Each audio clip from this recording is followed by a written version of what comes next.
Amém.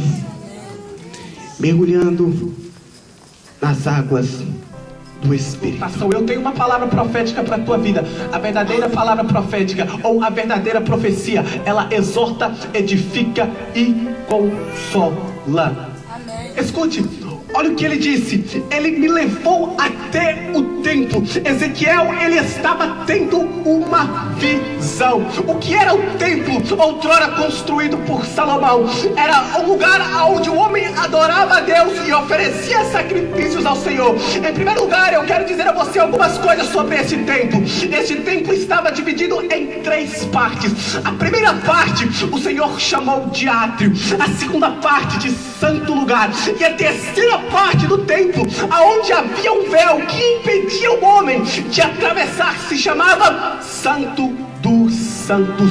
Durante anos eu perguntei a Deus: por que, Senhor, que o Senhor matava o sacerdote quando ele se encontrava em pecado no Santíssimo Lugar? Por que, Senhor, que ninguém poderia entrar ali?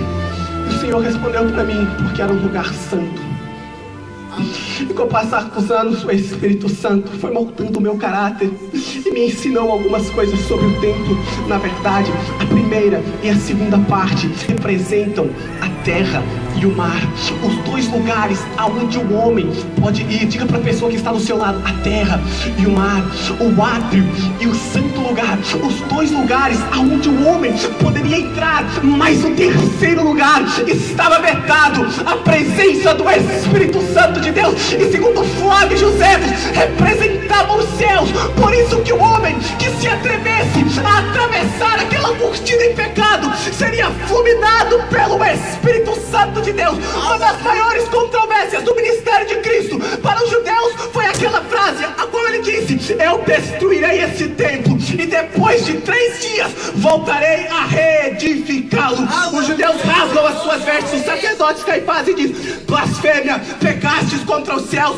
e contra Deus. Porque o templo era o maior orgulho da nação de Israel. Quando Jesus falou que havia de destruir aquele lugar, eles o crucificaram, porque o templo representava um pedacinho do céu na terra, um pedacinho do céu em Jerusalém. O templo verdadeiramente foi destruído e a promessa de Jesus, ela se encontra de pé. O templo foi reedificado, mas não é mais um templo palpável, não é mais um templo material. O apóstolo Paulo descreve acerca deste templo: porque nós somos templo do Espírito Santo de Deus. É por isso que foi profético quando o véu do templo se rasgou. Sabe o que Deus estava dizendo para o homem? O véu, o pecado que me separava de ti, não me separa mais. Bem-vindo aos céus, porque eles pertencem a você.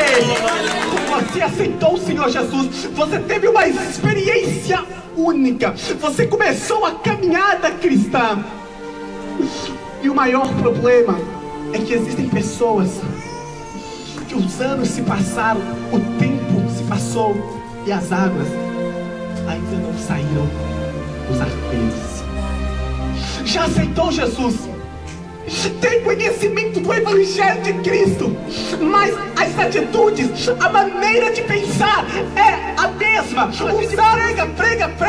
Prega intimidade, prega santidade, mas não vê mudanças na vida da pessoa. Mas se você perguntar para ela, ela já aceitou Jesus e realmente teve um encontro com Deus. Eu acredito nisso. O que acontece é que as águas ainda não saíram dos artérios. Para Deus mudar o pensamento, o coração de um homem, ele não precisa de tempo, porque o nosso Deus não está limitado a tempo e a espaço. O que o nosso Deus precisa é de uma oportunidade.